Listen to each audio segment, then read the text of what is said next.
Ontem, quando eu orava, o Senhor trouxe algo à minha mente. Na verdade, Ele tem feito isso na última semana. Por que eu não tenho a menor ideia, mas o Senhor sempre tem um propósito e uma razão para todas as coisas que Ele faz.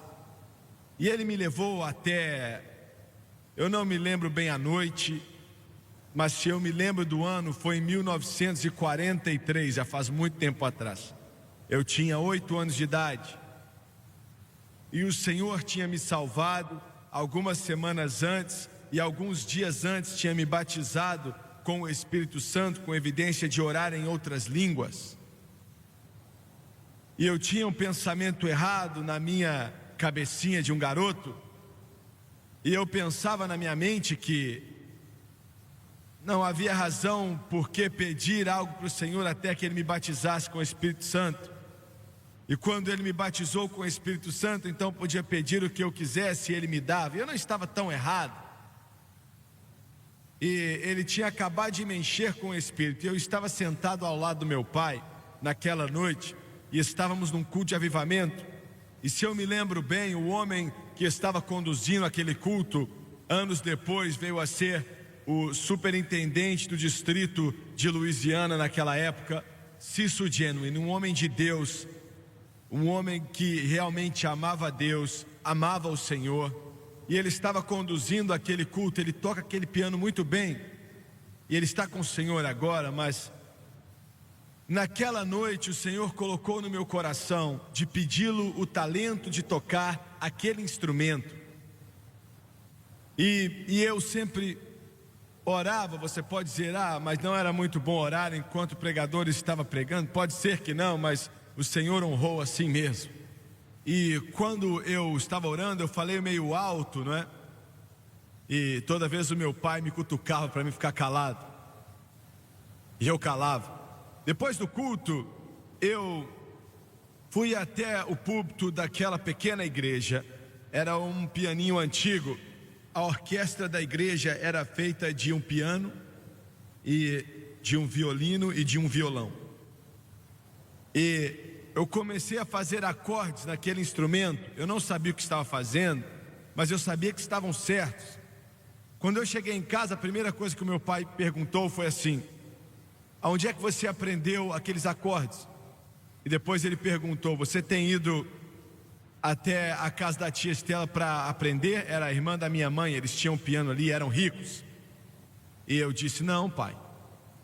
A irmã Cobra, a esposa do pastor, ela te ensinou? E eu disse: não. Bem, então como é que você aprendeu a tocar? E eu disse: bem, eu pedi ao Senhor, enquanto o irmão Geno estava pregando, se ele podia me dar o talento de tocar o piano. Eu acho que ele já começou. Essa foi a minha resposta.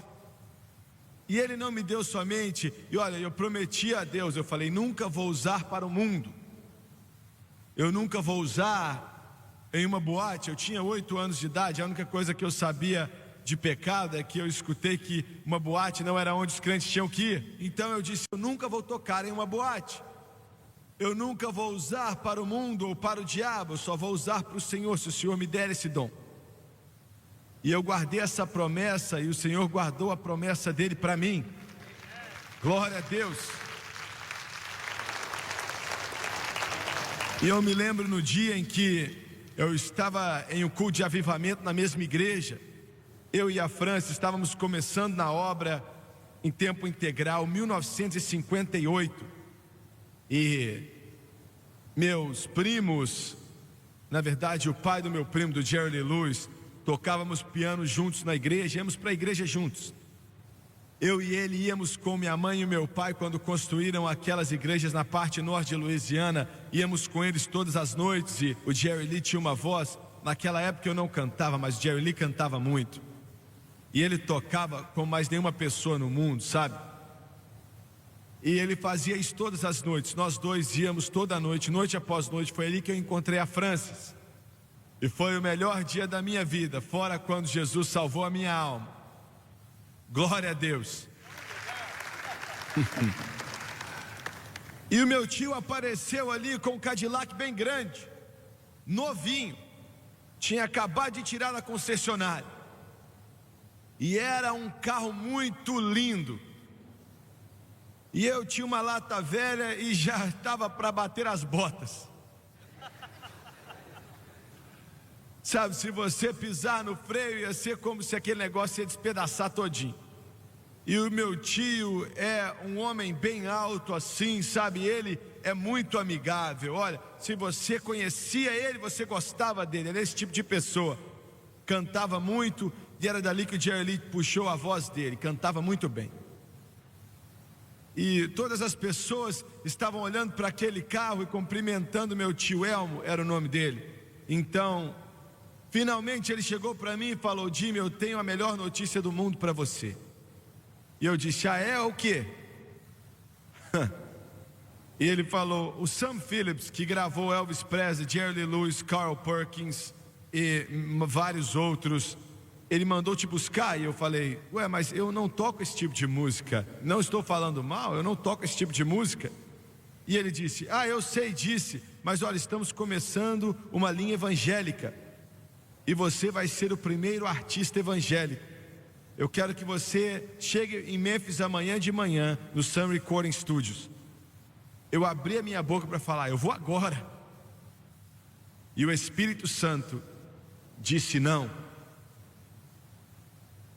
Glória a Deus. Não. Não me disse porquê. A maioria das vezes ele não te diz o porquê. Ele nunca me disse porquê, apenas em meu espírito disse não. E eu olhei para o meu tio, ele olhou para mim e falou: Jim, você me ouviu bem? E eu disse: sim, tio Elmo, eu te ouvi. E ele disse: filho, o seu carro está caindo aos pedaços. Toda vez que eu vejo a Franzi, ela está usando a mesma roupa. E você parece que só tem 2 ternos, se é que você tem 2. E ele disse: você pode estar dirigindo um carro assim como o meu em 30 dias. E eu fiquei de pé ali. E eu sou apenas um rapaz, eu estou começando a pregar, mas eu ainda era jovem. E essas coisas valem muito para um rapaz. Você está me ouvindo? São grandes. E eu disse: me perdoe, tio El, mas não posso ir. E ele disse: por quê? É música evangélica. E eu disse: eu não consigo explicar para você. Diga ao Sr. Phillips que eu estou agradecido pela bondade dele e pela sua bondade, mas eu não posso ir. E sabe, o meu tio não estava vivendo para Deus. Na verdade, ele veio para o Senhor horas antes dele morrer. E eles me ligaram e falaram: o tio Elmo está morrendo. Eu e a Francis estávamos, o time inteiro estava no Canadá fazendo uma cruzada em algum lugar ali. E eu perguntei se ele podia conversar no telefone. Eles falaram: acho que sim. E eu peguei aquele telefone em minha mão e disse: tio Elmo, é hora de ir embora. O tempo está acabando. Eu quero ter certeza que tudo está bem com você. Veja bem, quando chega aquele ponto, então os contratos não importam mais. O dinheiro já não importa mais. Carros grandes não importam mais. E ele disse: filho, eu não tenho certeza se estou pronto ou não. Eu falei: nós vamos nos certificar disso agora. E eu orei com meu tio, o pai do Jerry Lee Lewis. E olha, existem pessoas que você ora com elas e você espera que eles tenham sido salvos. Me entendeu? E alguns você ora e você sabe que eles foram salvos. Eu digo: o Espírito de Deus veio sobre aquelas linhas de telefone a 2.000 milhas de distância, tocou o coração daquele irmão. Ele começou a chorar e dizer: Senhor, tem misericórdia desse pecador. Eu estou voltando para casa. Senhor, eu estou voltando para casa. Aleluia, o Cordeiro. Algumas horas depois ele foi encontrar com Jesus. E você pode não concordar com isso, mas eu sempre acreditei que alguma das misericórdias que Deus mostrou para com ele foi que ele mostrou misericórdia para comigo. Eu não aceitava, mas o coração dele estava certo. E eu cheguei até aquela igreja e tinha um guarda-roupa onde guardávamos o rodo e a vassoura ali. E falei: Senhor, não entendo por que por que é que eu não posso fazer isso? A música é evangélica. E ele me deu 2 palavras. Ele disse: confia em mim. Confia em mim. Agora, não me entenda mal, disse: Senhor, tudo bem, eu vou fazer isso então. Mas algum dia você vai descobrir por quê. E você pode dizer: os anjos vieram até você. Não vieram não. Aquele carro velho ainda funcionava todo dia. Eu ainda tinha só 2 ternos.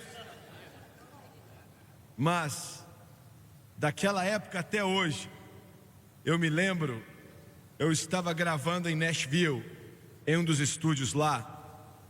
E nós paramos entre uma das canções. Eu fui buscar água e eu estava andando no corredor, e o homem me parou e ele falou: você é o Jimmy Swaggart? Eu falei: sou sim. E ele perguntou: quem é que distribui os seus álbuns? Eu vejo eles em todos os lugares. E eu disse: o Espírito Santo. Eu nunca vou esquecer, ele orou para mim, eu estava indo embora, ele falou: o Espírito quer? Glória a Deus, glória a Deus. Nós temos carne para comer que vocês não conhecem. Glória a Deus. E o Senhor abençoou aquilo, e nós vendemos mais de 16 milhões de CDs e álbuns. E o dinheiro daquilo não nos tornou rico, mas construiu esse prédio que está aqui, ó. Construiu igrejas no mundo inteiro, construiu escolas para crianças, programas de televisão. E eu me lembro no dia que o Senhor falou: eu quero que todo o dinheiro que você gravar, não era muita coisa na época, mas finalmente eu disse: tá bom, Deus. E eu dei a ele. E ele teve o direito de pedir aquilo, porque é ele que deu o pouco talento que eu tinha, foi ele que me deu. Foi ele que te deu a sua salvação, então ele tem o direito de pedir a você, seja o que ele quiser. Os filhos de Israel tinham acabado de ser libertos do jugo de trabalho forçado de Faraó do Egito. Esse era o povo de Deus, mas ainda assim eram escravos. E eu quero que você entenda isso. Eles eram escravos de Faraó, eles eram escravos, e Faraó era a maior personificação do mal no mundo daqueles dias. Satanás funcionava através desse homem. Ele colocava cada israelita debaixo do chicote do mestre de escravos. E Deus disse em um certo ponto: eu tenho visto teu sofrimento, e eu ouvi o teu clamor, e eu estou indo te libertar. Glória a Deus. Aleluia. E eu tenho visto o seu sofrimento, escutei o seu clamor,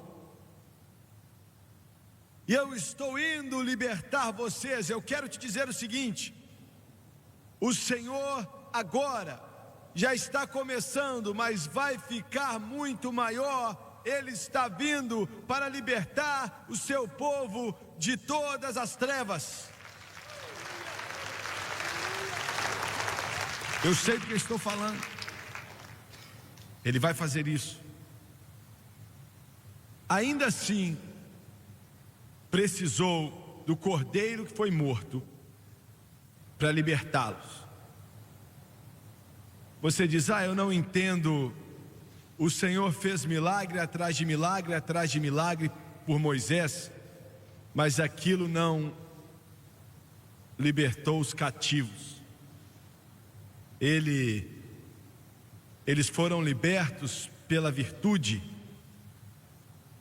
do cordeiro que foi morto. E você diz: eu não entendo como é que isso tem alguma coisa a ver com Israel. sendo liberto e atravessar o Mar Vermelho e aquilo se abrir como duas paredes. Eu não entendo. Aqueles sacrifícios, quando eu ver o sangue, Êxodo 12, Deus disse: eu vou passar por você. Mate o cordeiro e guarde por 4 dias. Inspecione ele muito, para que ele não tenha nenhuma mancha ou cicatrizes ou algum tipo de ferida em sua carne. Se for assim, pegue outro, porque representava e é uma tipificação do Cordeiro de Deus que removeria o pecado do mundo. E tinha que ser perfeito. E então asse com ervas amargas, tipificando daquilo que você foi tirado. Ervas amargas. Alguns de vocês, me escutem com cuidado, por favor. Vocês amam a Deus e seu mundo inteiro mudou quando Ele te salvou, mas o último ano, os últimos 2 anos, talvez mais, você tem se perguntado: será que Deus sabe onde estou? Os poderes das trevas estão sobre você e você não sabe o que fazer. Bem, Ele morreu por você. E eu quero te dizer, não houve um só israelita que se perdeu quando saíram do Egito. Todos os israelitas saíram dali, o mais jovem, o mais velho, aquele que era grande, aquele que era pequeno, todos saíram. Nenhum ficou ali, nenhum dos mais fracos ficou entre eles. Aqueles da minha idade, com quase 80 anos, Ele acelerou o passo deles. Quando eles passaram ali em terra seca, naquele Mar Vermelho, glória a Deus, eles não caminharam como alguém fraco, mas caminharam como um filho do Deus vivo, fortalecidos pelo poder do sangue derramado do Cordeiro. E essa é a razão pela qual o Cordeiro que foi morto libertou. Era um tipo da cruz, uma tipificação do que o Redentor faria quando ele viesse para libertar os filhos caídos de Adão e a sua raça. Deus nos ajude. E Paulo escreveu em Colossenses 2 e disse: e despojando os principados e potestades, e os expôs publicamente. Glória a Deus. Em outras palavras, ele não derrotou Satanás pela porta dos fundos, ele o derrotou na frente de todos os seus espíritos demoníacos, e na frente de todo anjo caído, e na frente de todo poder das trevas. A cruz de Cristo e a sua fé na obra consumada do nosso Senhor consegue afastar as forças demoníacas das trevas como nenhuma outra coisa. Ele triunfou sobre principados e poderes. Eu quero te dizer, seja qual for o espírito demoníaco que está te perturbando, e eu não estou brincando, isso aqui é sério, não importa quão poderoso isso é, Jesus Cristo já arrebentou com ele. Glória a Deus. Aleluia.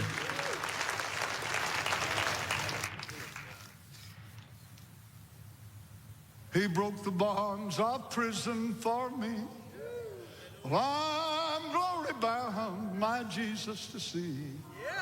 Glory to God. I said glory to God.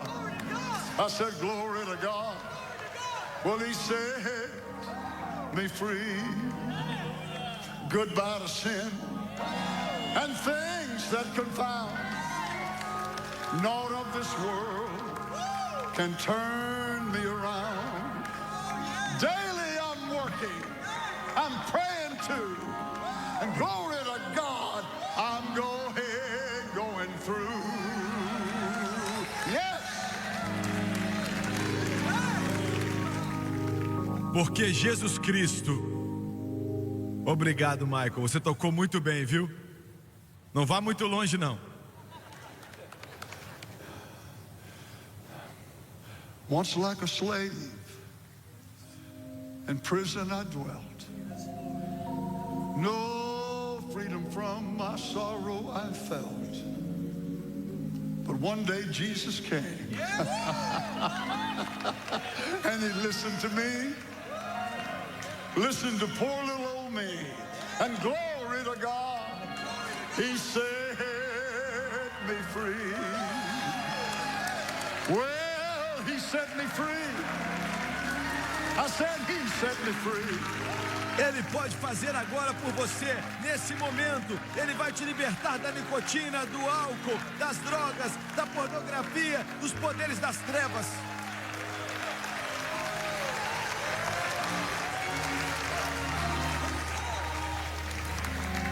He set me free. He set me free. He broke the bonds, prison for me. I'm glory bound, my Jesus, oh, to see. Glory to God, glory to God, glory to God. Well, he set me free. Well, I'm on my way to heaven, and the journey gets sweeter every day. Bob, give me a little help. Well, I'm walking with Jesus, talking with Jesus, all along the way.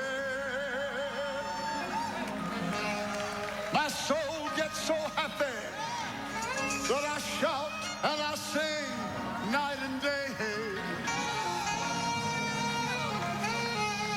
Said I'm on my way to heaven, and the journey gets sweeter every day. Senta aí. Glória a Deus. 3 dias eles andaram no deserto. Agora escute o seguinte. Deus podia ter feito qualquer coisa. Ele é Deus. É como o homem que encontrou a lâmpada com o gênio dentro. O gênio disse: você pode fazer um pedido. O que você quer? Ele disse: eu quero uma estrada de Los Angeles até Honolulu, no Havaí, atravessando o mar. E ele disse: vai ser difícil. Você tem um segundo pedido? Sim, ele disse: eu não consigo entender minha esposa. Me ajude a entender minha esposa. O gênio perguntou: pista única ou duplicada?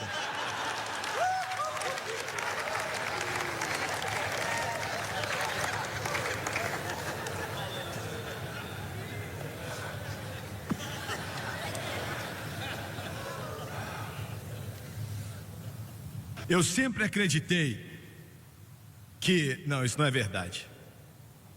Eu acreditei que parece que a maioria das mulheres sempre estão atrasadas. Eu acertei o relógio 15 minutos adiantado em todo lugar da casa. Eu falei: vou mostrar para ela. Mas parece que ela tem uma fábrica dentro dela de atrasar. Não importa o que eu diga, o que eu faça. Não, eu desisti. Quando ela começou, isso é engraçado. Quando ela começou o programa da França e Amigos, e hoje ela tem a maior audiência na nossa televisão, é claro que ela é mais bonita do que eu. Você precisa entender, é mais fácil de olhar para ela. E eu desisti. Vocês não tem que bater palma não, hein?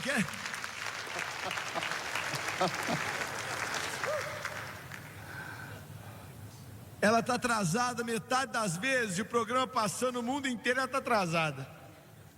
Estavam mostrando em uma das nossas conferências 40, 50, 100 pessoas, os estúdios, né? Eles estavam de pé ali, e falaram, ó, entre o programa da irmã Swagger e o programa do John Rosenstern, eles têm que mudar essas câmeras de lado, fazer isso e aquilo outro.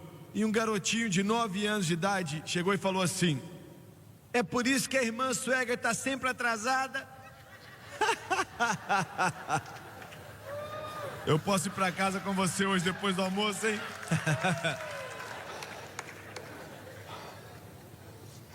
Eu acredito que a razão pela qual Eva caiu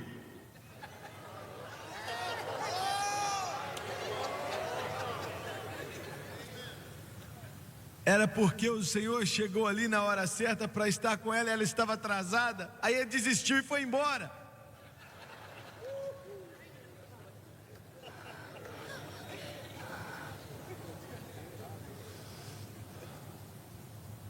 E o Senhor os colocou no deserto. Como eu disse, ele podia fazer qualquer coisa, mas ele colocou quase 3 milhões de israelitas em um solitário deserto, sem nada, aonde não havia nenhum tipo de alimento. Imagine só, não haviam animais, eles não podiam caçar. As únicas coisas ali naquele lugar eram serpentes, cobras, que anjos passaram e limparam tudo. Estou falando sério. Por que é que Deus colocou o seu povo escolhido em um deserto? Ele podia ter levado eles pelas margens do Mar Vermelho. Eu já estive ali indo de Israel até o Egito e voltando depois. Ele disse, porque eles podem ver guerras e ficar desencorajados. E havia uma outra razão. E escute, esse deserto abandonado, sem nada, sem nenhum tipo de alimento ali, ele queria mostrar a eles que mesmo no deserto ele podia tomar conta deles. Glória a Deus. Ele não somente podia cuidar deles, mas ele podia dar a eles muito mais do que eles pedissem, porque um dia eles queriam carne e ele supriu. Moisés falou: Senhor, se eu matar todo o gado que nós temos aqui, não vai prover suficiente para todos esses milhões de pessoas. E o Senhor disse: eu consigo fazer isso. Você já comeu codorna assada? Você já comeu? Você não comeu. E você? Você já comeu? É bom, não é? Muito bom. Porque o Senhor não dá nada que não é bom. E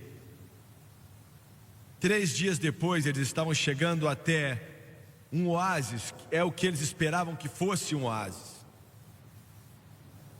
E eles estavam morrendo de sede e a água que eles tinham com eles não era muita água, então, e já tinha se acabado. E aquele deserto tão quente, eles correram para essa água, mas estava amarga e eles não podiam beber. Agora, todas as coisas que o Senhor não deixou mudar, tudo que acontece com você como crente, não importa se você é um cristão fraco ou se você é um cristão forte, todas as coisas que acontecem com você, primeiramente você pertence ao Senhor. Você não pertence ao diabo. Você precisa entender isso. Você pertence a Jesus Cristo. Você é um herdeiro de Deus, co-herdeiro com Cristo. Você está na família de Deus. Você pertence ao Senhor. E Satanás não pode fazer nada com você, a não ser que você, pela sua estupidez, permita que ele faça, ou que Deus esteja te ensinando algo. Você entendeu o que eu disse? João Bunyan escreveu há muito tempo atrás: os cristãos sabem escalar a montanha dos tolos muito bem. Ele escreveu no Progresso dos Peregrinos: nós escalamos as montanhas de tolos e nós sofremos como um tolo, mas até assim Deus não te abandona. E ainda bem que eu estou certo. Ainda bem que eu estou certo. Ele não te abandona. Tommy Anderson era um bêbado. Eu digo, ele era um bêbado. Bêbado 90% do tempo.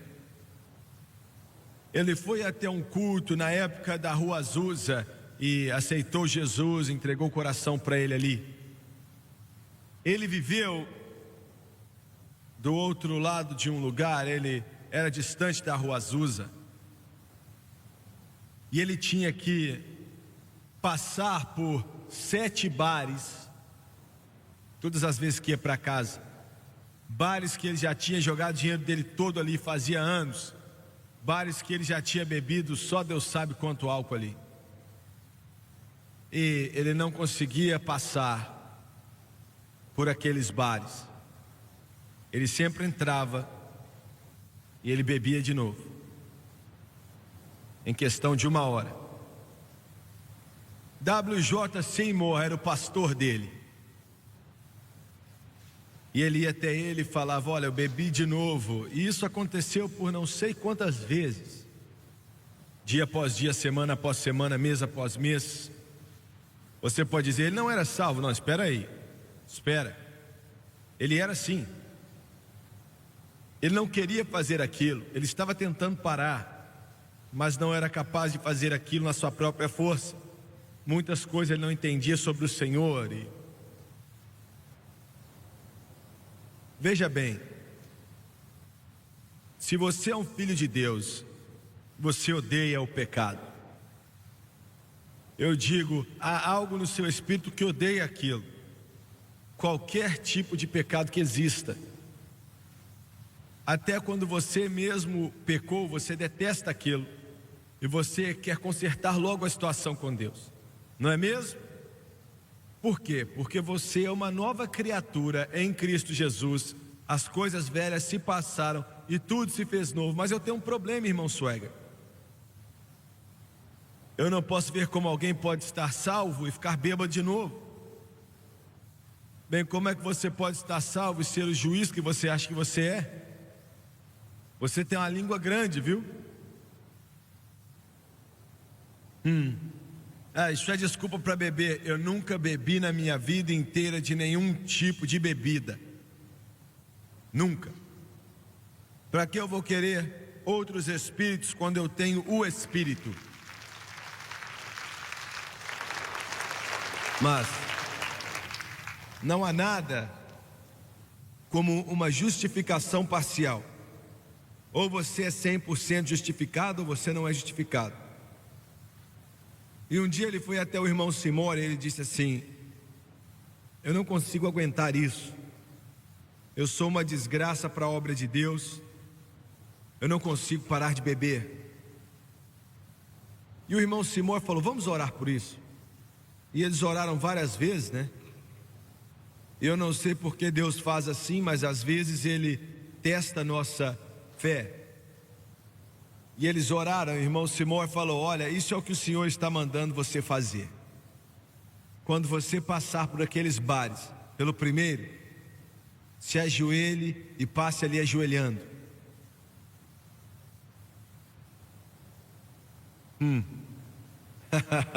Ele perguntou: ajoelhando mesmo? Ajoelhando? Sim, passe por eles ajoelhando. E ele disse: sério? E ele falou: bem, é o que eu acredito que Deus me falou. Então ele chegou perto do primeiro e o Senhor disse para ele: o que você tem para perder? Se ajoelhou e começou a passar. E os amigos dele dentro do bar, que ele já tinha bebido muito com eles, pensou que ele estava bêbado e começaram a fazer a mesma coisa com ele.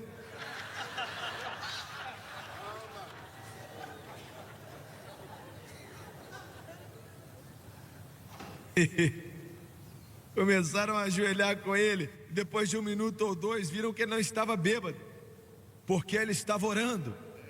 dizendo: obrigado, Jesus, aleluia. Então eles largaram ele e começaram a brincar com ele. Ele voltou para aquele lugar com Jesus e tal. E ele passou os 7 bares e o Senhor falou: agora sim. Nunca mais ele se ajoelhou para o demônio do rum, nunca mais. Eu e a Francis e o Jim Musley, nós passamos uma noite inteira. É Caracas, como é que é o nome da capital da Venezuela? É mesmo? Então ficamos a noite inteira ali. E ele foi para Caracas, na Venezuela, como missionário, Tommy Anderson. Todo aquele país se abriu para o Evangelho de Jesus Cristo, e por anos eles não permitiam que o missionário entrasse, até que Tommy Anderson falava assim: o Evangelho dele está certo. E é isso que Deus pode fazer. É isso que Deus pode fazer. E as águas estavam amargas e não podiam beber, e a Bíblia diz que eles murmuravam contra Moisés. Escute isso. Não importa quem você seja, quando estamos apertados, não precisa de nos apertar muito para começarmos a reclamar. E vocês que são mais fortes do que os outros, o aperto pode vir de uma forma pior. E eles murmuraram. 3 dias do maior milagre que o mundo já viu, conheceu, testemunhou, experimentou, fora o dilúvio. Mas esse foi um milagre de redenção, a travessia do Mar Vermelho. E eles murmuraram. Quão distante estamos dos louvores que sentimos nessa manhã. E eu tenho que te dizer, centenas de vocês ligaram pedindo a mensagem do Walt Mills. E eu amo o Walt, realmente eu amo. Eu acho que ele tem um toque de Deus na vida dele. E nós vamos colocar aquilo em um DVD, em uma combinação de CD e DVD.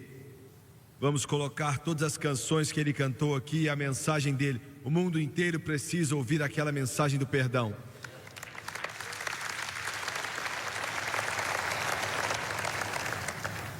Eu disse ao Gabriel para começar a fazer isso terça de manhã. Pode demorar mais ou menos 3 a 4 semanas para terminar, mas você precisa comprar uma quando nós estivermos disponíveis. Vocês cantaram: estou a caminho do céu, e a jornada fica cada dia mais doce. Estou andando com Jesus e conversando com Jesus pelo caminho. Minha alma se alegra, que eu canto e grito o dia inteiro. Mas estou a caminho do céu e a jornada fica cada dia mais doce. Então amanhã o diabo vai vir contra você e pum. Nessa manhã você achou que era um anjo. Às vezes você até viu se não tinha uma asa saindo de você.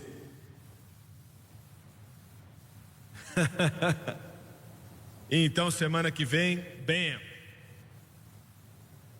Satanás vem e derruba você. Sente que você se desviou. E você pode até errar de alguma forma. Errar. Oh, glória a Deus, eu não falho. Aquele que está de pé, vigie para que ele não caia.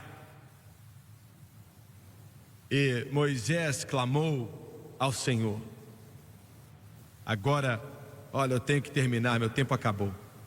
Moisés clamou ao Senhor. E é isso que você faz quando você precisa de alguma coisa. Ele clamou ao Senhor. Ele não podia ir a um psicólogo, porque não existe nenhum. Ele clamou ao Senhor. Essa é a sua resposta. E o Senhor mostrou a ele a verdade.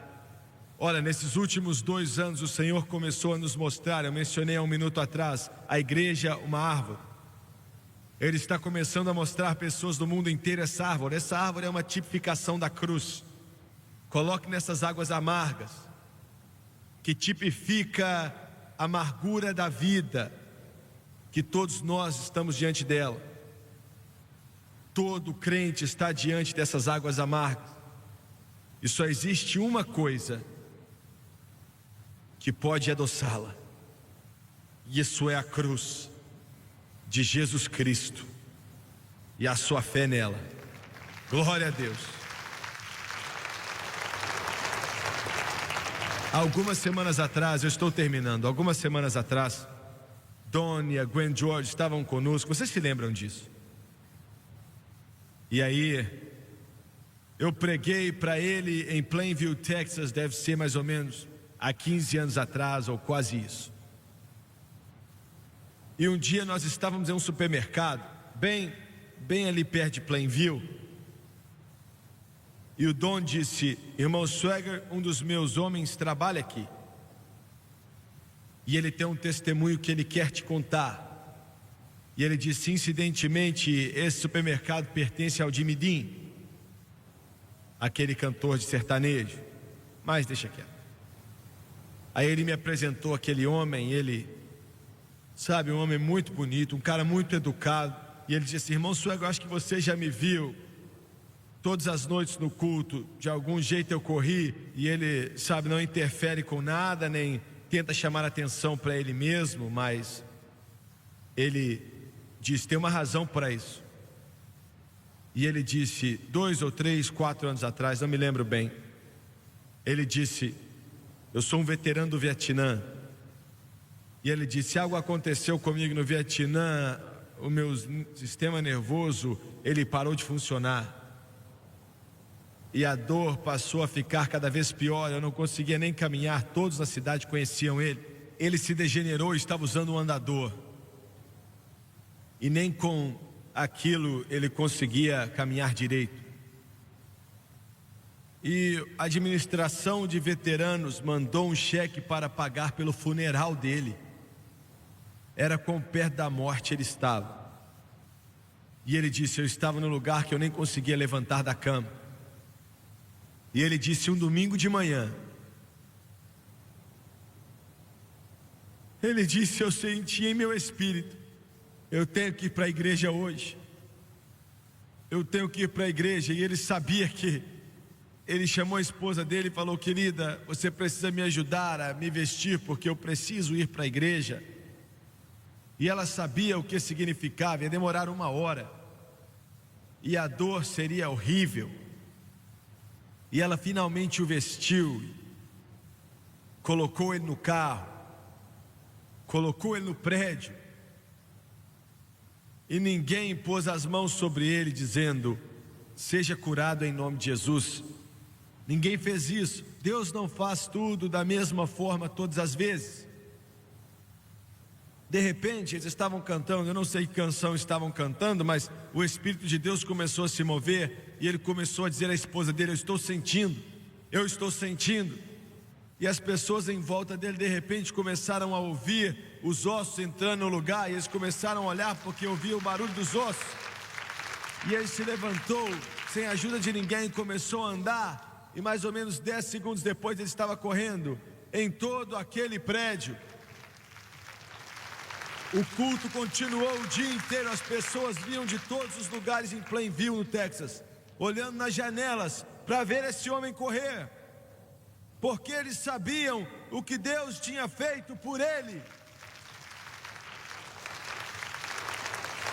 E o Senhor disse a Moisés: eu tenho que acabar.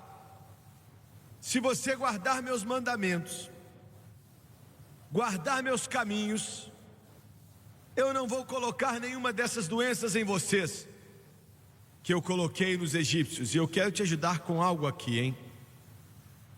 Ele disse: guardar os mandamentos, guardar os estatutos dele, aderir sua palavra. Irmão Swagger, eu acho que isso me deixa de fora, porque eu já o decepcionei tantas vezes, e eu já fiz tantas coisas erradas, e eu não guardei os mandamentos dele, não segui os seus estatutos e a palavra dele. Verdade. Mas a sua fé está em alguém que fez. Glória a Deus. Aleluia, aleluia. Well, I'm on my way to heaven, and the journey gets sweeter every day. Well, I'm walking with Jesus, talking with Jesus all alone. Could you stand please away? Well, my soul gets so happy that I shout and I sing night and day. Well, I'm on my way to heaven, and the journey